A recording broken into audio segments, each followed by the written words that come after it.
Good afternoon. We have a very interesting speaker coming up next, Miss Carlota Sage. She's a fractional CISO, raised in the wilds of Alabama by angry chickens and crazy people, Wolfpack educated in the Tar Heel Blue Devil state and indoctrinated into security by Silicon Valley appliance vendors, which are either wolves or angry chickens, or maybe both. Carlota has returned to the East Coast where she serves as a VCISO principal for fractional CISO. When not picking other people's brains for minutiae, she strings beads, destroys cars, drinks whiskey, and screams into the dark, dark void that is Twitter. You'll find her at Carlota Sage. I welcome Carlota to the stage with Show Me the Money. Thank you, Jane.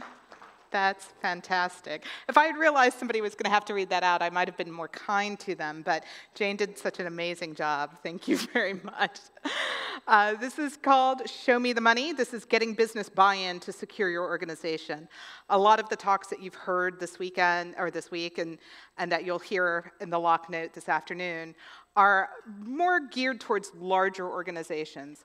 I'm going to tell you a little bit more about securing smaller organizations.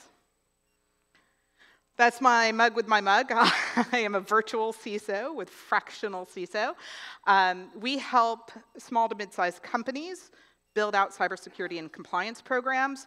The way that our model works is that usually a company, 50 to 150 people are coming to us. They want to get a SOC 2 compliance. Often the driving factor there is they're trying to sell to larger companies that are asking for SOC 2 compliance. And we help them build that out before they're ready to hire a full-time CISO. We assume that if we do our job very well, we will be their fractional CISO for about 3 to 5 years, at which point we will help them hire their first full-time CISO or head of security, at which point we should have built a good enough cybersecurity program that that person can actually focus on building the security team rather than getting the fundamentals done. I like myself, so I'm going to tell you about me. I'm pretty awesome. These are some of the logos of companies I've worked for in Silicon Valley. Netgear, my history is actually in doing large-scale content management systems. So if you go to support.netgear.com, I originally did that website. Help.netflix.com, I also did their help center. I advised Facebook on their help center. And so my history is in something called knowledge strategy. That's getting information flowing through a company out to partners and customers in an efficient and cost-effective manner. Those help centers with Netgear, for example, a phone call for Netgear support at the time was costing $18 a call. They were getting 42,000 calls a month. And by redoing their support website, I was able to get that down to 24,000 calls a month at a savings of $18 per call. So it's very cost effective. It's very easy to prove the ROI on that kind of situation. Same thing with Netflix. Of course, they don't have, you could not, and still to my knowledge, cannot call Netflix for help. But they have, their application runs on, at the time, nearly 900 different devices. They were very concerned, how do we support our call centers and how we support our customers in supporting themselves with a knowledge base or a help center. Very different kind of structure, and you have to think about, from that perspective, what can the customer do? There are 4 things a Netflix customer can do on those 900 devices. They can stop and restart the movie or show they're watching. They can stop and restart the application. They can stop and restart the device that they're on. And then they can reach out to Netflix. Those are their 4 options. And at the time, you could only reach out to Netflix via email. They were implementing chat at the time. Very cost-effective solution for helping those folks. Eventually, Facebook was a short contract, but I went from Facebook to FireEye. I went to FireEye on a 6-week contract. All I had to do was help them break a stalemate internally on choosing their content management system and their collaboration platform, their communities. At that point, 6-week contract, I had it done in 2. I sat around because I'm very good at architecture. I helped determine, here are your needs for SSO, here are your needs for federated search, here are all of your infrastructure that you don't have as a 300-person company at the time. By the end of the year, I came into FireEye April of 2013. By the end of that year, they were 1,200 people, and in January of 2014, they bought Mandiant. I was a part of that M&A. So that's kind of how I got into security, just to give you a little history about myself. I also attended a lot of different schools. I'm a college dropout. I dropped out of Auburn University.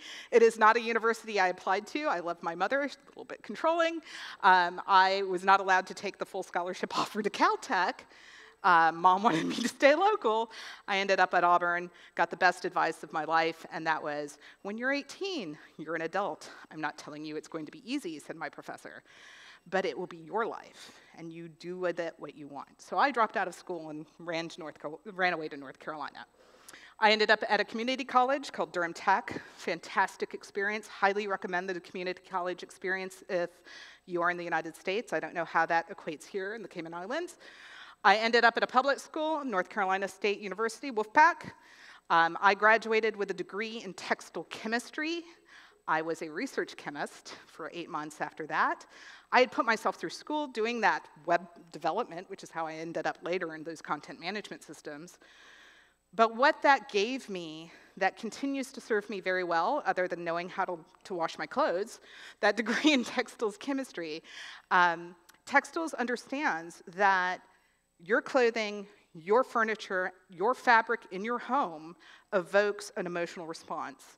And that all changes in your response to that fabric has to be mapped back to not just the fabric itself, but to the yarn the fabric's made of, to the dyes and finishes that went into the yarn, all the way back to the fiber that's grown in a cotton field somewhere in Alabama. So it gives you a really, what I got from that was just a really good sense of holistic systems and looking at that from a consumer point of view.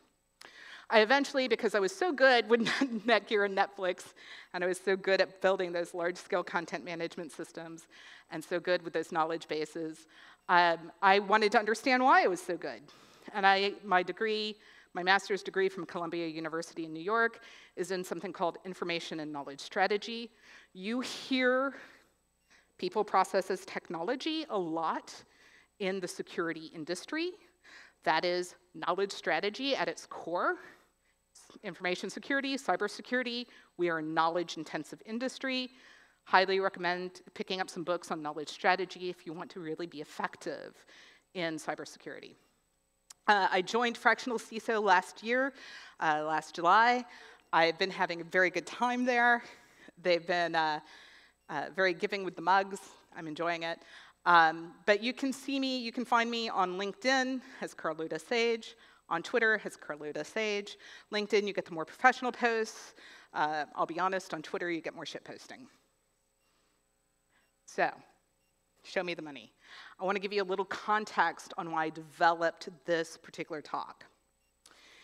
In the United States, pre-COVID, as of 2016, there were 5.6 million employer firms that were 5.6 million businesses in the United States, 99.7 of which have less than 500 employees. The majority of those have less than 100 employees. But we hear from that upper crust, those enterprises that can really afford to do security effectively at scale, very valuable, really doesn't apply to 99.7% of the businesses in America. I imagine it's very comparable here in the Cayman Islands. You have a very small set of very large enterprise companies that can afford to do security well. You hear from them a lot. They don't apply to most of your business models. I think it's very important that we hear from those security vendors and from the enterprises that can do security at scale. It brings security and has in the last 10 years certainly brought security into a mainstream conversation, and now we're starting to see some of the effects of that in the small and mid-sized business market. And here we go, knowledge strategy. People, processes, technology. At the center of that lives the data that we as information security professionals need to protect. Unless you're with a hospital system, then you have lives in that, lives and data in that center overlap. The security vendors want us focused on the technology because they want to sell us the technology. They need us to believe that that technology is going to solve all of our problems. But the reality is that technology solves a very small amount of our problems because the majority of our problems live in the people and process side. So this conversation today, I'm going to assume that you either know technology or have technology or can't afford technology, so we're not going to talk about technology. We're going to talk about people and processes that drive good cybersecurity programs for small to mid-sized businesses. This does translate to larger organizations as well. But more importantly, what you don't see on this slide, we're going to talk about the money aspect of this. We'll start with the people lens. Everyone feeling good? I'm seeing awake people. This is great. I appreciate it. People. I have 3 mantras that I live by, whether I was in IT operations, support operations, or security operations. And that first mantra is, you are not your average customer. Your customer doesn't care about security. That is not their job. They've been hired by your company to be very good at accounting or marketing or something else. So you, as a security professional, already are not your average customer. If you were, you would not be doing security. You cannot succeed until others in your organization are invested in your success. There is no good way to roll out a security program and not involve your internal customers. You can't do it and expect it to be successful. Well, we can talk about that more in a little bit. But more importantly, as you're rolling out your security program, any friction that you introduce to somebody else's process is immediately an insurmountable obstacle. Any friction is an obstacle. I cannot say that enough. Over 25-ish, 30 years in tech, I've seen so many multi-factor authentication programs roll out in companies from 40 people to 4,000 people. And half of them would fail because you roll out this thing and people will spend more time figuring out a way around it than just doing it because you have not engaged them. You've not made this a part of their process. You've introduced friction to their process, and therefore you've tried to give them an obstacle that now they're pissed about. So in short, none of this is about you. It's about your customer, your internal customer, your external customer, not you. So you, as a security professional, you need to understand and empathize with your audience. What do your executives care about? They care about operational costs. How much is this going to cost me? That's fine. If they can plan for it, that's one thing. It's when all of these unexpected costs come up that they get really cranky. Risks are another really big thing that your executive team cares about. This is anything that's going to put pressure on your business and may spur that spending above those expected operational costs, right? So risk, it still comes down to money. For your internal customers, it's different. They want maximum return for minimal effort when it comes to their work. So again, when you add friction to their processes, you make them do more work. Even if it's an imaginary work, even if it's 2 seconds of multi-factor authentication, you have now interrupted their ability to optimize their work. They want recognition. They want to know that they're doing a good job. Historically, cybersecurity has a bad habit. We're known as a team of no. We tend to shame people. We tend to put them down. We still get organizations sending out internal phishing, testing campaigns, right, where they're promising bonuses. and then when people click on it, firing them. And that is stupid, because you are eroding that trust, and you are not recognizing that this person is an adult that you have hired to do a job that may not be as a security professional. So shaming people fundamentally does not work. What does work is thanking them. I have a former client, a nonprofit of about 80 people, didn't have a lot of money, right, but had a really committed IT team who were very open to talking and engaging with their internal audience. And what they would do in their Slack channel, whenever somebody sent them something that said, hey, I think this might be like a phishing email thing that you guys keep talking about, they would screenshot it, they'd drop it in the Slack channel and go, thanks, Bob, thanks, Sue. You are absolutely correct. This is a legitimate phishing email. And that did two things. It says to everyone, thank you. You are part of my process. I am involving you in my job. You are making me as a security professional more successful. Thank you. But it's also saying, hey, folks, here's a phishing campaign that's active right now, and here's what it looks like. Don't click on it. Right? Very simple. Takes a couple extra minutes a day. Very effective learning tool. And again, success. How do you become a part of their success? That team did a really great job. When you are a part of my success as a security professional, and I thank you publicly for making me successful, now you've just become a part of my success. Now you feel like I'm invested in your success as well. Anything that you do that erodes that, when I hear people call their internal users cow workers, or stupid users, or the problem exists between the keyboard and chair, PEBCAC. I get it. It's not their job to be security professionals. And when you say shit like that, you erode trust, and you make it clear to them that you are not invested in their success and their role. You cannot expect them to help you as a security professional if you cannot respect them for the reason that the company hired them.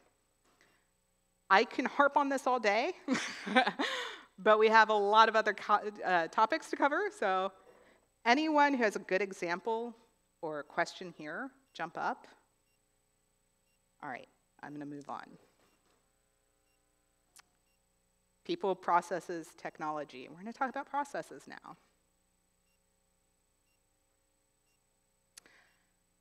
Cybersecurity health model. I have a chapter in this book called Reinventing Cybersecurity. You can download a PDF of this for free from Jupiter One's website. They are a vendor. They were very kind and footed the bill for this. In the US, this is available for $10 off of Amazon. In there, I go over the cybersecurity health model. The reason I wrote this model, and originally I was calling it the maturity model, and I'll tell you a little bit more about that in a moment. The reason I developed this model is that I would go into a client and try to talk about cybersecurity maturity, and their eyes would glaze over. And so I would pull out the NIST maturity model, and their eyes would glaze over. The NIST maturity model is fantastic for a security professional. When you look at that model, you as a security professional with some experience understand what that model was trying to convey. To a business person, that model is completely meaningless. So this, I wrote, it's very verbose, but it's very meaningful to a board, to a group of investors, and to the C-suite. Because they understand that when I say, hey, client, right now, there is someone in your organization who is trying their best to do things in a secure way, but it's maybe one person. And I need you to move over into this middle column. I need you to be either team-driven or compliance-driven. I need a team to own your security and to drive that within your organization. And if you have enough money, I want you over in that risk-based or risk management-informed column, where you're actually using your cybersecurity information to make business decisions. My clients are usually, like I said, sub 250 person organizations. I usually see them coming in on that grassroots or ad hoc side. There's somebody in there who has some vague clue about security and they're trying to do things in a secure way on the technical side. Maybe they've got a compliance program. Maybe they've done SOC 2, and they're a little bit more in that middle section. I don't expect any of my clients to be on the right-hand side of this model until they are big enough, making enough money, to actually invest in security tooling. At 50 people, I'm not telling them to spend $200,000 a year on security tooling unless they are very well-heeled. That is not the majority of my clients. I take that model and I make a scale. And it's a 1 to 5 scale, again. 1 is going to be that left-hand side, 3 is the middle, 5 is that right-hand side. I want my clients to be a 3. So when I do the gap analysis with them, and we talk about how does a business talk about security, are you doing any kind of security awareness and training? Do you know what your compliance needs are? I'm rating them on a 1 to 5 scale. And then I'm giving that to the leadership and saying, here's where I need you to be 3s. I don't need them to be 5s. And by having shown them that previous model, and now giving them this, I'm saying, you're here, I need you here, and I'm going to give you a path to get there. All of those talking points are going to be very consistent when I do, and I don't cover this in this particular talk, when I do secure software development lifecycle assessments, same 1 to 5 scale, same cross-functional relationships, cybersecurity operations.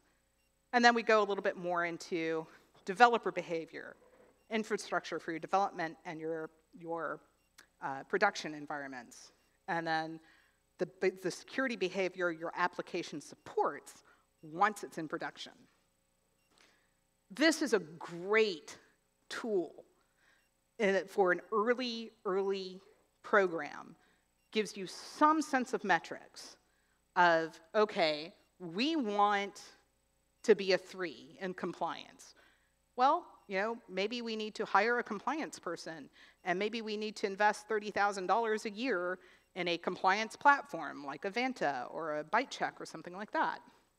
Drata, there's lots of them out there. You can now tie measurements to outcomes of some sort. If I spend $30,000 here, I expect to go from a 2 to 3 there. And that's really valuable when you're a very small organization, because you can't buy for security tooling until you have some kind of metrics saying you need this security tool, right? So if you have no security tooling whatsoever, this is a great start. Security roadmap.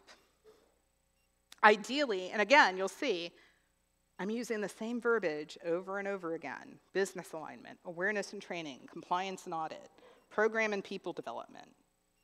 Program and people development, if you don't have a security team, which 95% of my clients do not, this tells you, hey, great, you're working with fractional CISO for the next 18 months. At some point, we at fractional CISO expect you to actually hire somebody internally who is dedicated to security, and we put that on their roadmap. So leadership knows it's coming. I once posted an example security roadmap on LinkedIn, and I had a CISO say, attackers don't care about your roadmap. And I'm like, you are absolutely correct. Attackers give 0 shits about your roadmap. But you know what? Your CEO cares a lot, because they can't budget for anything without this. And it doesn't have to be exactly this format. Maybe you've got a format internally that you're already using. Ask. If you're not sure, ask.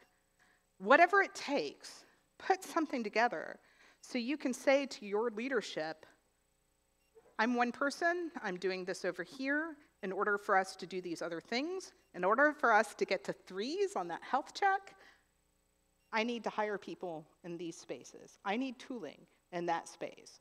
Here's how much it's going to cost me. right? Here's how much it's going to cost us to get from 1s and 2s to 3s across the board. All of these things that I'm going to show you today, I'll just take a quick side note, all of these things are available as Excel spreadsheets. They're under Creative Commons license in my GitHub. You can download them, you can use them, you can alter them to whatever is meaningful to you, you can share them. I don't care. Do something that helps you communicate to the business. If these are not meaningful, figure something out. Talk to me, I'll help you. And before I go too far, security health check, security health check. My plugging, shameless plug, my chapter in this anthology, and this is a great anthology of mostly women cybersecurity professionals. My chapter is literally called Fuck Security Maturity. Let's call it security health. Let's talk about security health. Because maturity to a business person implies that we only ever get better, we only ever get more mature, we only ever get more sophisticated, and we know in security that is not true. Go back one more. These driving factors, the likely change drivers here, there are things that push you back down and make you less secure. If your executive leadership stops caring about your security program, I guarantee you, you are not going to be a 5 anymore. But what you're really here for is the money lens. The money lens, it's hard as security professionals, I think, to talk about money because we just know, okay, we have to spend a certain amount of money on a certain amount of tooling. Your organization has already decided that it is worth it to them to spend $1,500 every 3 years to buy everybody in the company a MacBook Pro or a MacBook Air.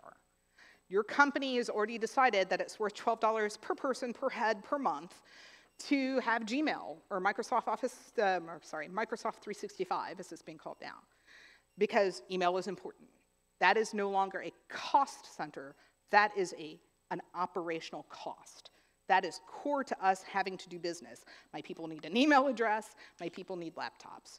You need to be able to say, I need security to be a part of your operating cost, instead of having people look at security as a cost center.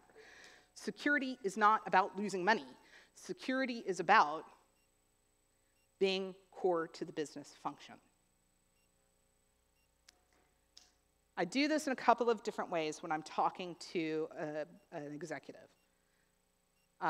For a simple project, an ROI calculator. Very simple. I have 80 employees. How much does that person make per year? How much time do I think I can save them in effort? And for a lot of security professionals, these numbers look imaginary. But to a CFO, these numbers are very real. And they may not agree with the exact numbers, but I've rarely had anyone, in fact, I've never had a CFO change the formula. I've had them change, okay, well, only a certain number of employees will actually get productivity out of this. This is only additive for this ROI. You can't use this to replace people with tooling, which you should not be doing anyway. Your tooling should always be presented to your leadership as, I need to use my existing team more effectively, and if I put this tooling in, I can free them up to do these other initiatives. That is how you should be positioning your security tooling to your leadership. This ties in at a higher level when you get more people and you're more enterprise-driven to automation. Now, if I can spend X amount of money automating things, I can now redirect my folks to focus their effort on these other initiatives. So that's a very simple conversation starter. To get a little more interesting, especially with a CFO, I like to talk about risk and recovery estimates. I need that CFO to accept that there is a cost for not doing security. If you are not going to invest in security, you need to be aware that this is going to cost you at some point. That point may be in a month, that point may be in a year, that point may be in 5 or 10 years, but at some point, your lack of attention, your lack of funding to your security program is going to cost you money. Here I have incident response calculations that not just cover, and the incident response costs come from Adrian Sanabria in Tennessee. It's not just about what your IR team, if you're big enough to have an IR team, it's not just what those people are spending in terms of effort, because when they are responding to an incident, they are not doing their day job ideally, or their ideal day job, and that productivity, that loss in productivity, costs money in the CFO's head. I also want to make it clear that if there is something that's impacting your productivity across your organization, like a ransomware event, you're losing money because folks are not able to do their job. And at what point does this number get big enough that it shuts your company down? And for a very small company, that number may be well under $1 million. It may be under $200,000. By taking this to your CFO and starting a conversation, very helpful. Again, I've never had a CFO push back and say, I don't believe in these numbers. Maybe they've adjusted them, but they've not adjusted the formula underneath them. As a part of this particular spreadsheet in my GitHub, there are a couple of tabs that actually have kind of yearly information from like the FBI, Sophos, Secure World on what companies are what BEC and ransomware are costing companies. So you can say to your CFO, over here on this tab, the average BEC is costing a company $200,000 a year. And if you can get them to accept that if they don't do security, that one day they're going to have to pay that $200,000, you can really get a lot more buy-in. Come on. Oh, wherever. And those risk and recovery estimates can also be used to determine how much cyber insurance you need. Because one of the biggest things that my clients ask me is, how do I know if I've got enough cybersecurity insurance? And the answer is you never have enough cyber insurance because something always screws that up. The landscape is changing constantly. But I can get you in a ballpark. So if, for example, you are a service provider of some sort, and you have a subscription service, you've got 7 customers, these are your subscriptions, this is just an example. This is your impact cost per day if suddenly you are not able to deliver services. That $5,300 multiplied by 7 days, that is the minimum amount of cybersecurity insurance that you want. Because I have to assume that if you get ransomware and you can't deliver services for 7 days, that you're going to lose a lot of those customers. You may lose all of those customers. If you're only down for 4 hours or a day, very high likelihood that 80% or more of your customers will come back or be retained, but you're still going to lose some customers. But if you're down for a week or 2 weeks, even if that number is not big enough to kill the business as a whole, you have fundamentally changed your revenue model.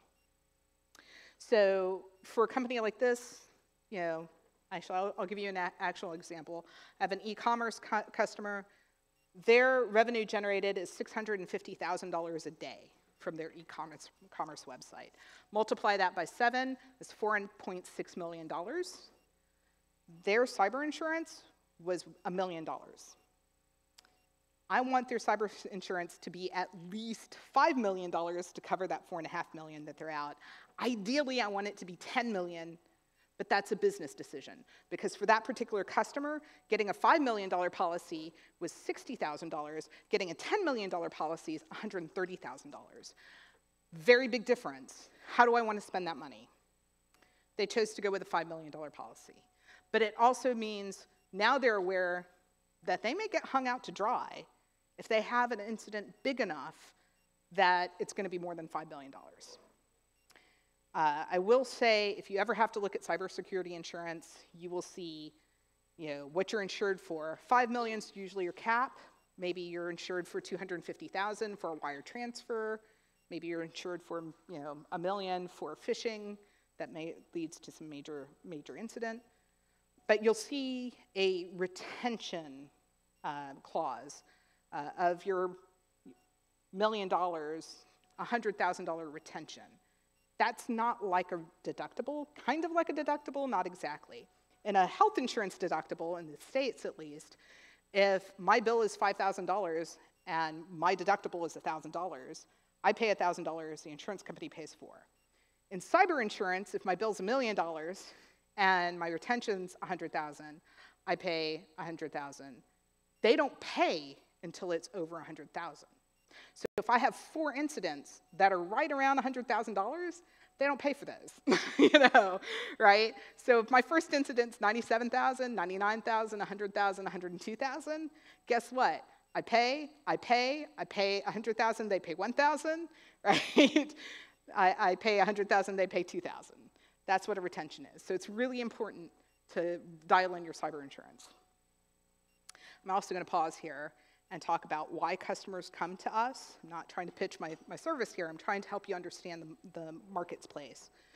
85% of my customers of sub-250 person companies are coming to me because a bigger company, one of their potential clients, is asking them for SOC 2 compliance.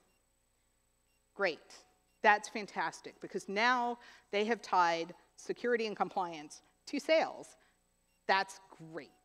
If I can get everyone to put in their CRM a SOC 2 flag or a security flag where not having security or not having SOC 2 has cost us a deal, it's very easy to get that funding. It's a lot easier to get funding for security. And I've done that with clients. Of the remaining clients that come to me, or prospects that come to me, I'd say the majority of that 15% is boards or investors saying, hey, you need a security program. Fantastic, they're looking ahead. Very small percentage. One prospect has come to me in the last year because they had an incident. And I'll be honest, I laughed.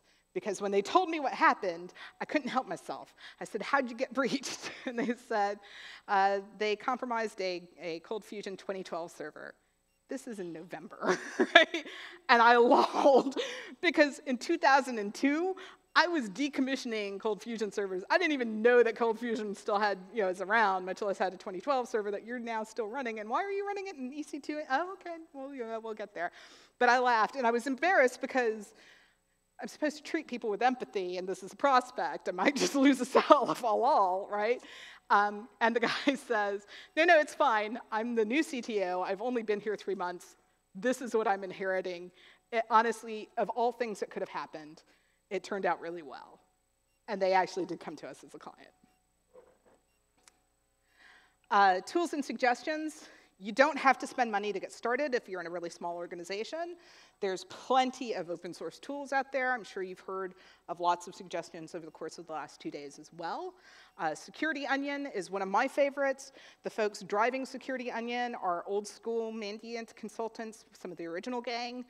The Security Onion is free. They charge for support, basically. Although, if you're in the community, it's free. You can just buy a support contract if you really want one. FireEye, which is now Trellix, used to have a page full of freeware. I haven't gone to check and see if it's still there. KnowBe4, I'm not a fan of their stuff, I'll be blunt, but they've got free stuff. Like, it's free, you get what you pay for, and I don't recommend paying for it. Lots of other things, Facebook's OS query, GitHub stuff, Sniper IT app, great for IT asset inventory kind of things. And that's it.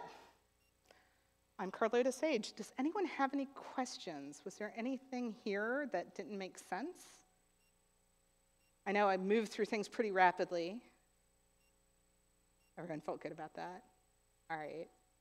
Do you want, anything else? Damon? Are we good? No questions? All right. I explained everything beautifully. I'm so glad I could help. Hit me up. If you have questions, please do feel free to connect with me on LinkedIn.